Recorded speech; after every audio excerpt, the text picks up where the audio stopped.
the different grants that have already been applied for and some of the ones that are in the pipeline.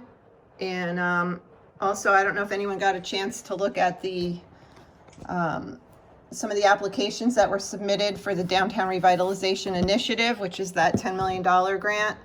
I looked over the one for Peekskill last night, and I honestly don't know how much of it applies to us. But anyway, I'm sorry. I think we should go through and introduce ourselves. I always keep forgetting that. Caleb, you want to start?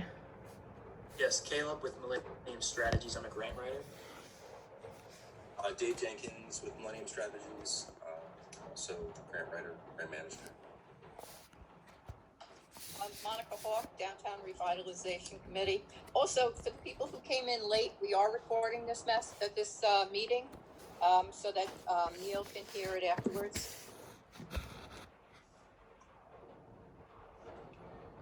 Who's next? Me? That's you, Rick. Oh, okay. Rick Colon, Town of Monroe. Councilman.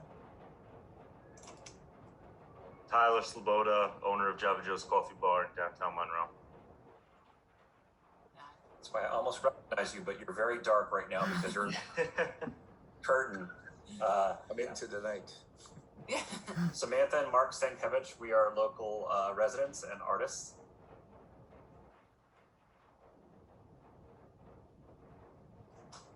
Dave. Yes, I'm here. Okay. You already introduced yourself? Yeah. Okay. Yeah. Sorry, I was fumbling with the camera. No problem, no problem. Okay. All right. So yeah, like what I was saying is, I think it would be great if we could just all touch base about some of the grants that are in the pipeline. I know Rick had sent me some documentation on different pending grants, and then as I was mentioning, I did take a look last night at a couple of the municipalities in the Hudson Valley region that applied for the Downtown Revitalization Initiative, which is the big $10 million grant. And I was a little scared off, honestly, by Peekskill because, I mean, they're like a huge city on the riverfront, and, you know, they had already sunk in millions of dollars into infrastructure before they even applied for this grant. So I know a lot of it doesn't apply to us. So it scared me a little bit, but maybe you guys can, Caleb and Dave, talk to us about what our chances are for something like this and what our strategy should be. Yes, a couple of things on DRI in particular. We did hear a couple of days ago that it will be delayed a little bit. Typically is out the beginning of May to the beginning of June. They give you about 30 days because they're really kind and they understand how much goes into it. My apologies. No worries. A lot of juggling these days. But the important thing is to first and foremost get our data together. On the website, I know you have your vision, your goals and objectives, land use and zoning report, there's demographics, your SWOT, all of that looks to be from 2011, 2012. So some of it's going to be usable, but we're going to have to update some of the data as much as possible. And we want to theme this in line really with your goals and objectives. If that document still holds true, we want to build the narrative around what you want your vision of the downtown to be. Whether it is in connection to arts, in connection to a specific economic category or focus, that's something that I think is important as well. But you're right about all of the applications that have been awarded have really good understanding of certainly where the town has been prior and where you are now and where you want to go. What I mean by that is basically outlining prior investments, your current investments that are ongoing, and then what you would like to do in the future. As a part of that discussion, we have to identify an anchor project or a couple anchor projects, which can be developed in the future within the downtown area. And we also have to establish a very clear map as to where the growth area is and where you want it to be. So there's a few different things. I have a document that I can send to the group after the call, which basically lists out what we need to collect in terms of prior investments, anything we can possibly scrounge up when it comes to recreation, road, sidewalks, pedestrian safety, transit, water, sewer, and then on the private side as well, when it comes to healthcare, businesses that have grown up, let's just say 5 to 10 years, and then an education presence if there is one. So it's pretty wide ranging, but we need to, I think the first step is to get where we need to go data wise. So if I send that document over to everybody today, we can maybe chop up the lists and have individuals work on specific categories to pull those numbers and figures. So we have our data that we can draft the narrative around. We did hear that there was the potential that the $10 million award may become two this year, two $5 million awards. But again, until we see the guidelines, we won't have confirmation of that. Now, you said it was delayed. Do you know until when? Okay. I Okay. wish I did. CFA will be coming out as well. And it's mentioned the pipeline of grants. I think we have 3 opportunities we can definitely pursue. First and foremost, there is the New York Main Street Technical Assistance Program, which is due at the end of July. Once those guidelines are released, that's our anticipation. And then Empire State Development has a strategic planning and feasibility study program. So regardless of how things move with the DRI, that's a program that the village should be applying for as well. And then I know Rick in the past a couple times has mentioned an interest in arts and public art within the downtown, and we can look at NISCA and their public art program for that need or desire. So there's 3 potential CFA applications we can dig in on, and then simultaneously work on DRI. Okay, that sounds great. Could you talk a little bit about the, since we have Mark and Samantha on the call, the New York State Council on the Arts and Culture Initiative grant? Yes. So what we'll do, we'll pull a listing of projects that other communities have used it for, but they have typically 3 categories that you can apply for, and 2 of them are going to be very particular. One of them was I think bicentennial of the women's suffrage, and that was last year's cycle. And another one was the Erie Canal remembrance. And then there's always the 3rd category, which is art in public places. They want to fund projects where you're working with a local artist to either create murals or have some type of artistic impression in your downtown. They do not want to fund permanent initiatives. So this would be an initiative that's funded for, say, a year as a temporary display to draw attention and interest in the community. So we can send, I know, Rick, did you send over the outline of last year's NISCA grant to Christina, or is it something we should send to the group as well? Christina, I think you should have a copy. Did I send it to you? I think the only thing I have is just the list of all of the pending grants. Okay, so we'll get that over to you. I don't know if you can see that. Isn't that the That's one different. Yeah, that's different. You also have the other one that you just sent me on that gives the breakdown of the grants. I could send it to her right now. Perfect. So Mark and Samantha actually have a mural company. Yes, we've done about 80 something different murals, different projects, either in houses or businesses and schools. Yeah. Oh, great.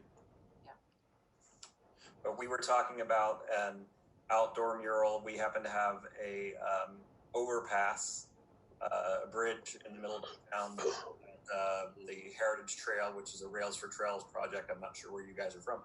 Rails for Trails project that has a walkway under it, and it would be a perfect place for a mural. But if you're saying that it's not permanent, that would be for a permanent mural. I was just gonna ask, is it that the mural isn't permanent, or is that the funding doesn't continue? Like, if they fund a mural and it's up, that's fine, right? They want projects that are actually temporary, believe it or not. That's actually not a It's problem. a little different. Yeah. We have done things. Of course, you could take a plywood board, get actually the community together to actually paint it with the artist, which we've done before. And, you know, that lasts as long as a plywood Gotcha. isn't out in the rain or anything like that. We've done a handball court out in Warwick that did probably last for about 15 years, but you know, Oh, wow. not a handball court. No, it wasn't. About 10. She was born. She was alive at that time. Oh, Yes, she was a year and a half. I thought this was before she was born. No. So, or 12. I guess we can relate it to that. It's okay. There's a lot of disagreement these days, and Probably about 10 years went before, you know, in 6 years it started fading, but 10 years it lasted. Just because because the substrate board was not fantastic.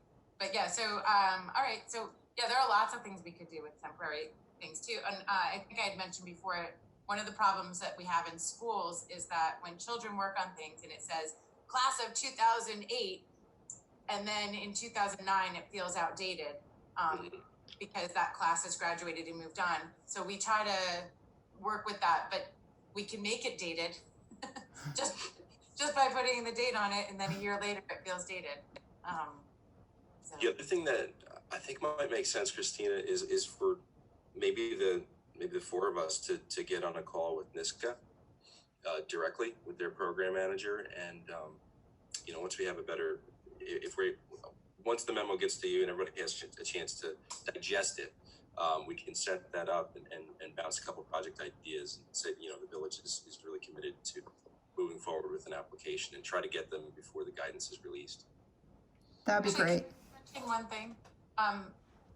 You know, it's funny. I was talking to somebody else about ideas for the town, my sister-in-law, and you know, her initial response is, "What? They're going to do improvements now when people are struggling?" And I was like, "Wait! It's grant money. It was right." But I think her response was something to pay attention to.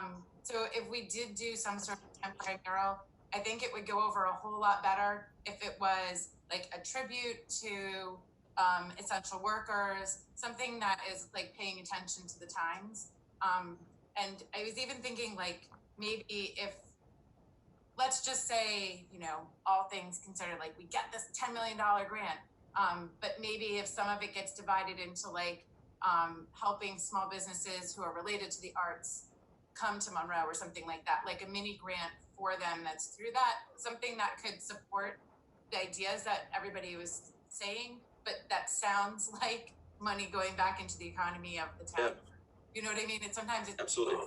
but it's how you phrase it. Yeah, we would have to. I like the idea of, you know, tying it to the current crisis and small business recovery.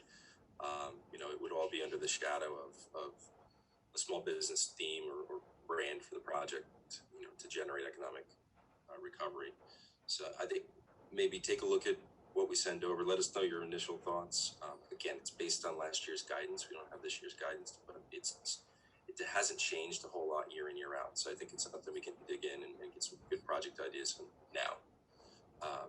And I think a call with NISCA, once we do have our desired project, makes a lot of sense. That way we can pick their brain and make sure that it aligns with their mission. Do you know what the deadline is for that application? Our anticipation is the end of July, not January, excuse me. So July 31st is our anticipation. Okay. That goes for the Empire State Development Strategic Planning and Feasibility Study Grant Program and the New York Main Street Program. Okay. So I don't know if Rick mentioned to you that we chose an architect and we met with him, and we were going to go under contract with him just before, you know, the pandemic hit. So where we left off was we were going to pay them in installments. The village of Monroe committed to paying for the plans. And that's still the case. I wish Neil was on the call. He could elaborate. But so it's Jeff Wilkinson. I'm sorry. Was it for design guidelines or Yeah, or just to scope kind of of, moving I guess phase one is that they were going to start sketching. Because, you know, we did the walkthrough with them. We kind of told them what our general vision was, and we kind of delineated the area of downtown that would be included in this project. Did they give a timeline to you as to how long it would take to get the? He said like around 30 to 60 days, but some of that time is already under the water under the bridge by now. So I know Neil's trying to get in touch with him and see where we're at, and he's gonna bring it up, I think, at the next village board meeting as far as getting the funds to them. I only ask because if that report can be completed prior to the CFA deadline, then we have an opportunity to go after their construction grant program for an anchor project in the downtown. And it would involve the reconstruction of a building. And the max grant, I believe, is $500,000. So it opens up a larger opportunity if that report's able to get completed. Okay. in time. All right. I actually did invite Jeff onto the call. I didn't hear back from him. So I'm going to call him right after this meeting and see where we're at. Okay. DRI is a big focus though. DRI is it's going to be the most detailed, labor intensive 10 pages of writing that we do year in, year out. So, the really important thing for us is to get our data in line, craft the backdrop and the narrative for your vision with flexibility, but we have to build it around the data. So I'm going to get the data sheets over to you guys today. And Christina, if it makes sense, maybe to just outline who should be working on what section in terms of the investment. One of the important things is showing job growth in the last 5-10 years and basically painting the downtown as an economic opportunity if there's attention and planning given to it. So in a variety of ways. So you'll see when I send this over that it's pretty detailed. Have you guys ever done a DRI application before? Yeah. Yes, we've written 7 or 8, I think, at this point. Oh, wow. And the goal with DRI is to get it to a point, and there's always politics. This is just the world we live in. The goal is to get it to a point where you're interviewed by the regional council. Mm-hmm. We typically pull a handful of the applications every year. And their board will interview the town and have the town make a 10-minute presentation, followed by 10 minutes of questions. So the goal is to get it to that point and have that opportunity to swing the bat and get the award in front of the board. But that said, in order to get there, I think out of the 8, we've had 6 of them get interviewed. So we good track record. We haven't gotten the 10 million just yet. But we're gonna get that, and then we're gonna get it with you guys hopefully. So we'll I'll get this over to you. It's a good working document that we can start from. And you can apply more than once to that, correct? Yes, you can. And I think, correct me if I'm wrong, but the village has applied, maybe it was two years ago, or Who did? 3 years ago. One of the earlier rounds, I want to say the village put an application in, if I'm not mistaken. Of Monroe? I think so. Oh. I remember seeing I'm not familiar with that. It might have been with a past mayor. maybe. I think that was with Jim. Okay. Okay. It may have been with Jim. So we can take a look at that. I'm not sure how usable it's going to be. Yeah. But let's, we can always pull it and see if there's some, information that we might be forgetting. Okay. All right. Well, definitely, let us know what you need from us to do. Whether it be to, work with the architect or where we're going to get updated demographic information from. The one thing that I think, and I was going to mention it, was that would be very, very helpful. It may be worth asking the architect if it's possible for them to do some type of build out analysis in terms of an evaluation of the parcel and opportunities for redevelopment, or underutilized vacant parcels that may exist, because that's an important part of the story. Not only to show that, there's a vibrant business community that exists now, but there are opportunities to build on that. So, and having a basic build out analysis would be a really helpful piece. Dave? Tying in to the downtown revitalization, the efforts that we're gonna be doing with, say, the checkerboard in, also what we're doing as far as, the plugins for electric vehicles, we're trying to update the town. So in other words, what you're saying is we have to show a historic from what Monroe was, what we're doing now, and what we plan to do in order to get this downtown revitalization. Yep. And the important way to understand that is that we have to make sure that the emphasis is placed on the specific area of the downtown we want to focus on. Okay. So we're going to have to create a map which identifies where your DRI focus and your project is going to be based. So that's one piece. You know, it's important to give the backdrop of Checkerboard and the other projects that have taken place and are moving. But the important argument is within that map that we're going to be able to create. And who actually creates the map? This group that we're talking to. Okay. All the lines of that map, so you know, and where you want to include it. I can give how they define the DRI target area. I can give you the definition of that, and we have to basically draw the lines on our own. I kind of, I mean, we did talk about this at prior meetings, and we kind of came to the conclusion that it would include our historic district.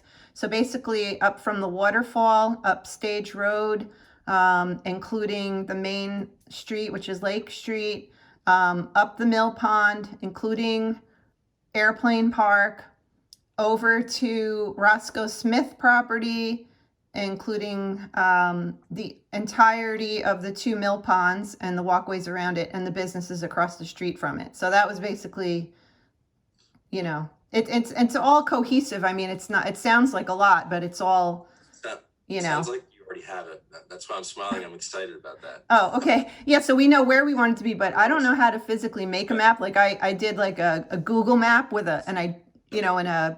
drew a line with a art program, but I'm not a professional, so it doesn't look the greatest. Even if you have that Layout, that would that area. be helpful, Christina. If you're able to just send that Google map over to Caleb and I. I'm so sorry. Can you repeat that? No problem. I was gonna say, even if you just have that Google map for now, that Yeah. would be great for Caleb and I to use, because we could start writing from there. Okay. It gives us an understanding of where the focus and target area is. Okay, that's great. Yeah, I'll make sure I send that over. Yep. As basic as it might be, It's that's, basic. yeah, and we can enhance from there. Okay. I can also check with the assessor's office to see what we have as in the way as far as maps of the downtown area as well. Also Wilkinson could also probably draw up something, but what I would also like to include in that is the old DeAngelis Court building once that moves over. Now, the courtroom here in the new town hall has just got completed. So since that's been completed, we can do a gut of the old town hall. I wanted to get like a restaurant in there or someone to purchase it. So we're still working on that. That could also be part of your downtown revitalization as far as bringing business in, plus the new businesses that have opened up on Lake Street. Tyler, do you want to update us on what's happening with Java Joe's? Yeah, I mean, we're obviously closed right now with the pandemic, but we've been working on the wine bar. Construction will start again in 2 weeks on the 15th or 16th was. And it's just the patio left. We're pretty much just putting all the inventory in at this point. We should be ready to go by early to mid-June, the wine bar. Great. And that's right next to the movie theater, so that would also be included, because Java Joe's is right next to that movie theater. I think that's a critical piece of this also.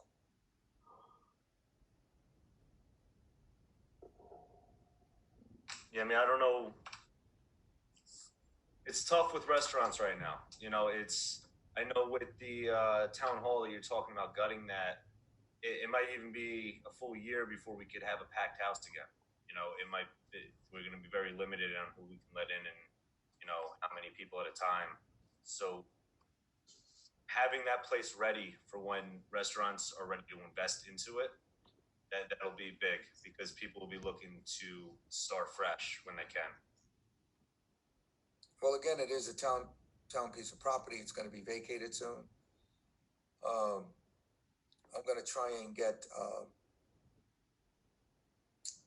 we had a few people, engineers look at it. And I'm gonna try and get, Corecraft to come in and do at least the demolition.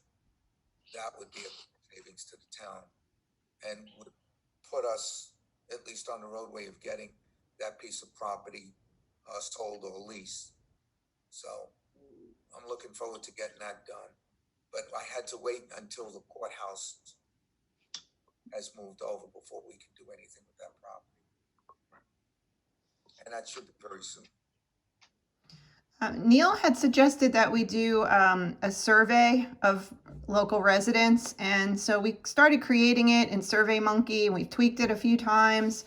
But what I did was I based it on other municipalities, some of which had applied for the DRI, and then tried to, make it applicable to Monroe specifically. But I'm just not sure. I was wondering if you want to take a look at the survey and see if it's something you think is useful, or if there's something, different we should be doing, or other questions we should be asking. Definitely. Have you put it out yet? or No. is it still- No. Still in draft form. Yeah, it's still a draft, and once it's ready to go, it will be sent out by the village and the town by Constant Contact, and we would, put it out on Facebook and stuff like that. Yeah, happy to take a look. That would be good. Okay. And we'll get right back to you when you send it over, because I know there's a timing. Okay, great. I have a question. Is Airplane Park is part of the grant money to add more like playground equipment or anything, or make that play space bigger? Not the space itself, but add to the playground equipment. We haven't talked about it, but that's a possibility. I think that would probably be a really big draw. I mean, it certainly gets people to come downtown anyway. And the park that they built in Warwick is really fantastic. So that might be an interesting model. I know we've gone to Warwick just to use their park because it's so good. And which park is that? The play area at Stanley Stanley Deming, Deming Park. they upgraded Yeah. that. They have, it's really clever. It has a lot of different levels. So it has things that like a teen might like to do. Like, for example, it has a zip line. It has, you know how we have that really dangerous spinny thing where kids can get dragged under at a moment's notice? One that's level with the ground, so you can jump on and jump off and not get dragged under. That's awesome. I know exactly what you're saying. But Yeah. but do playgrounds, are they part of this DRI, or is that a completely different Yeah, so get money for? But that could be part of beautification. could definitely be part of it. We want to touch on a variety of different areas that help make downtowns vibrant, and certainly recreation and parks is one of those elements, not only to enhance connectivity to them, but improve them as well. The important thing about the process to understand is you take $10 million, let's say, if it stays a $10 million award, they set aside $500,000 out of that $10 million for planning purposes. So the town would have a year to work with its consultants as well as state designated consultants, economic development consultants, to put together, basically run through a planning process, evaluate what the 9.5 million, the remaining 9.5 should be spent on. Then a year later, that next summer, they announce what the money will go towards. And typically it's anywhere from 5 to 7 projects overall. I think one of them was, Middletown might have been 10. But it's a variety of different initiatives that are funded by the 9.5 million. So there's a year planning process. We don't necessarily have to submit an application, and most of them that have been awarded they're somewhat specific, but they do not identify the exact projects as part of of their application. They identify potential costs, estimated costs of project ideas, but they don't specify that this is what we exactly want to spend the money on. So that's just a backdrop of the process itself. There's a long planning process if you do get an award, which everybody here obviously would be part of. So I know the DRI is kind of a long shot. I mean, there's, many dozens of municipalities applying for it. Are there other initiatives we could be looking towards that would cover something like updating the playground? Yes.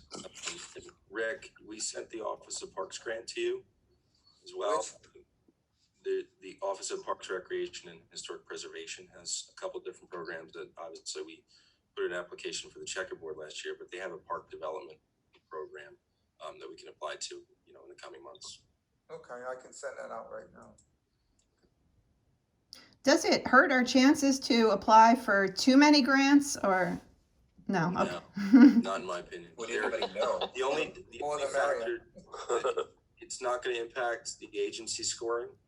So if you're applying to the Department of State, they're going to application on their end. The only factor that does play a role is that the regional council does get 20 points out of the overall scoring. And that can range. So I don't, if we submitted 5 applications, it's unlikely that all 5 are going to get 15 or 20 points out of the total. However, that doesn't mean if you have a project that gets 10 points by the regional council, but is a really good initiative, and say the Department of Environmental Conservation ranks it very high, it may still get a REDC score. So my argument is always to be as aggressive as possible. And that's my suggestion, and we go for as many good projects as we think could potentially be funded. Obviously, we don't want to move forward with projects that are half-baked, but if we feel good about a project, if there's a real need and desire, and there's a comfort level on the potential match, then I think it's all systems go. Okay, that's great information. Does anybody have questions?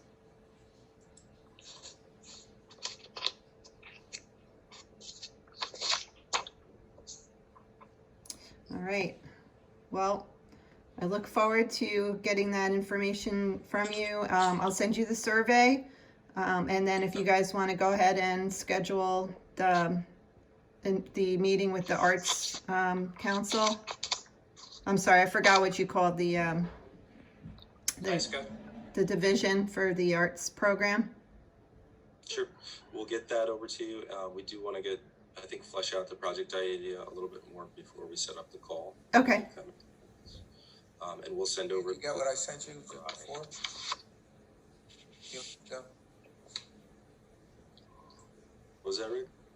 No, Christina, did you get the memo I sent you a few minutes ago? I don't know, I'm using up all my electronics at one time here.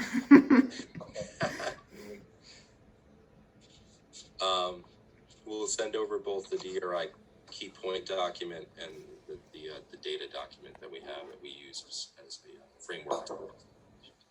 So, and we'll break up those tasks. I think you sent that Parks Development to, Probably to the Parks Department. no, that was sent to. Or Recreation. Anne Marie Morris. I see you sent it to Anne Marie Morris. Yeah, we can send it over again. Right. Because they didn't forward, I just got the memos that said you sent.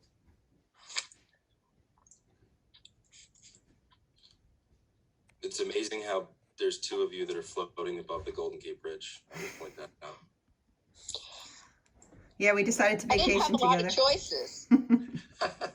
It was the only background I could find. If you want different ones, there's a little plus button and you can and put up anything you want, which is how my daughter had dripping slime. Well, you have slime too at yours. Yes, that's nice. Oh, we have slime experts. Mm. Mm-hmm. Slime ended up on the couch the other day. That ran over really well. I just don't allow it in my car. Fair enough. Up on the floor, it's going to show up on something else. But Have you been to SLUMU Institute? No? Well, when this is all over, it's a pop-up museum designed by an architect in New York City, and you walk in and there's a wall of slime. You can get slime dumped on you. There's like little containers of slime.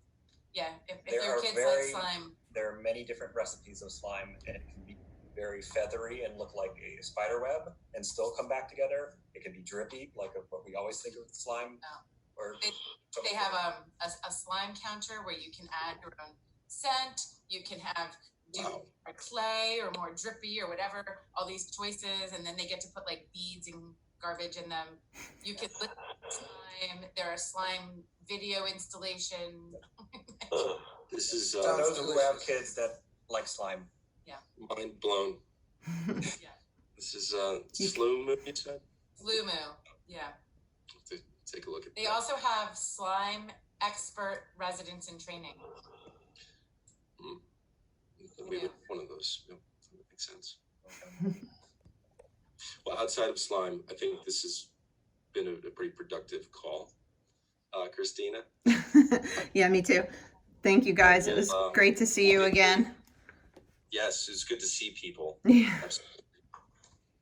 And we'll get an email thread going so we can target these and get the applications in the right direction.